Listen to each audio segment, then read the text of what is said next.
tenim l'honor, i això és un privilegi, de tenir el senyor que ha fet el primer vi, o els primers vins ecològics del nostre país. El senyor Josep Maria Albetinoia, el teniu allà.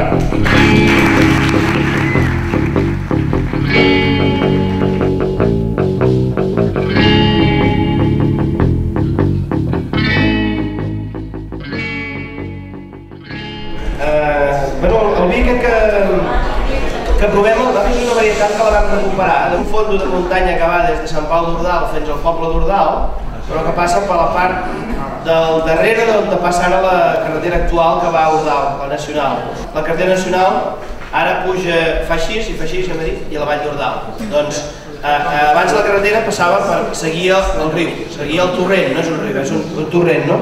Doncs en aquest fondo, que es diu el fondo dels vidriers, perquè hi ha 3 o 4 forns de vidre i a la seva època hi havia forners que feien vidre, doncs hi havia terrasses de vinya abans de la filoxera i casualment jo hi anava per allà a córrer en moto i sabia que allà a la terrassa d'aquells hi havia un cep, però fa molts anys i no hi havia prestat massa atenció. Llavors, quan ens vam posar en el projecte de recerca de varietats antigues, vaig anar a buscar aquell cep si encara estava viu, quasi mort però estava viu, i vaig agafar-ne uns quants borrons i vaig empaltar 2 ceps.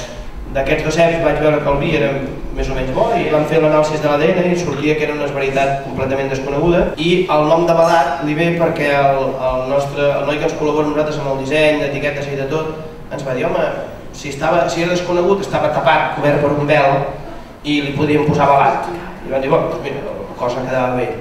I llavors Balat s'escriu amb B baixa, si us fixeu en l'etiqueta veureu que Balat va amb alta. Llavors al cap d'una setmana em va trucar i diu, escolta, allò de l'etiqueta, si al mes de B alta li posem, a B baixa li posem B alta, diu tindria les mateixes lletres que el Bet, però amb un ordre diferent, que abans m'ho ha dit un senyor allà.